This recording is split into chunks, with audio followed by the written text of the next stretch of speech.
I love James Harden. I believe in him. Russell Westbrook is the greatest competitor in the game today, or at least one of them. You know, he don't shortchange you with effort. But he is shooting 23% from three-point range. Here's my reality. I look at the Houston Rockets, and all I ask myself, and I'm not being unfair, I've had this conversation with Daryl Morey, who I have profound respect for. I don't give a damn that you win in 50-plus games a year. It's about the chip. You've been knocking on the door for too long. It's been 5 years. James Harden is one of the greatest offensive players we have ever seen. Now, he got something to do with it. You're right, Max. Can't let him off the hook. He got to do it, too. But what I'm saying to you, when I'm watching your style of play and how your roster is built, I'm legitimately asking myself, is this going to win a chip? I don't believe it would. I don't believe it would beat a Clippers team. I don't believe it would beat a Lakers team. I don't know whether it would beat Denver or Utah. And I damn sure don't believe it would beat Milwaukee. I don't believe it. And so for me, when you go small, yeah, it's innovative.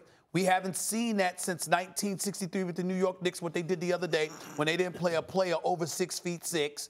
I get it, but I'm just of the mindset, you've been knocking on the door for years, and this is what you come up with. And oh, by the way, Max, I also think timing is an issue. Because if there was ever a time to go small, it would have been when Steph and Clay was playing and Draymond was your 5.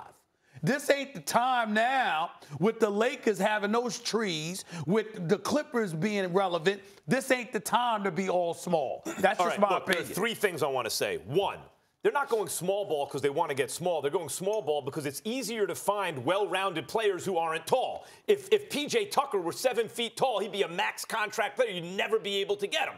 So Daryl Morey is trying to make lemonade, not exactly out of lemons, but out of something a little less than lemonade at least.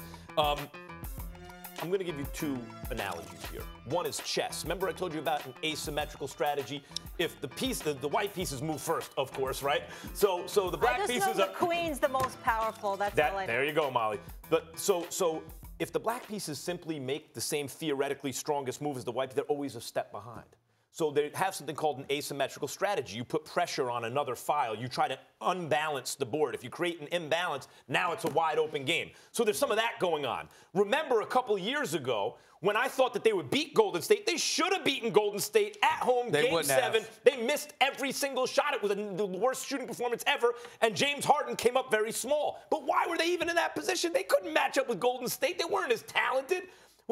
You have KD, Steph, Clay, and Dre on the same team. Houston didn't have that. Apologies to their best players. They were very good, but they weren't that. And yet there they were in Game 7, a game they should have won had they just not missed all those shots. How did they do it? Well, here's their strategy. Golden State, now there's a second analogy, gambling. Golden State's really good at making bets and winning bets because they can take shots that don't have as high a yield, a mid-range shot, or they can take a high-yield shot, and they're just better at hitting them than other teams. They're the best team when they were fully healthy with KD. The Houston Rockets, how do we cope with that? What they decided to do is we're only going to make good bets. They take the most good bets. What are good bets? High-yield shots, right? Threes. And high percentage shot, paint and free throw. And because of that strategy, they were able to compete neck and neck with a more talented, superior team. That's what they're doing here.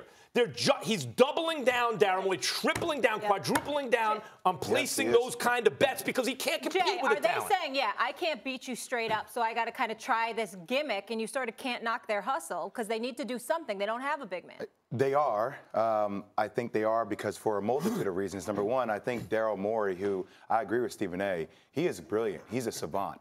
But his back is against the wall. And let's remember that Tim Fertitta, who bought this team, has not gone over the luxury tax. So Daryl Morey's trying to make things happen within the margins for this offense.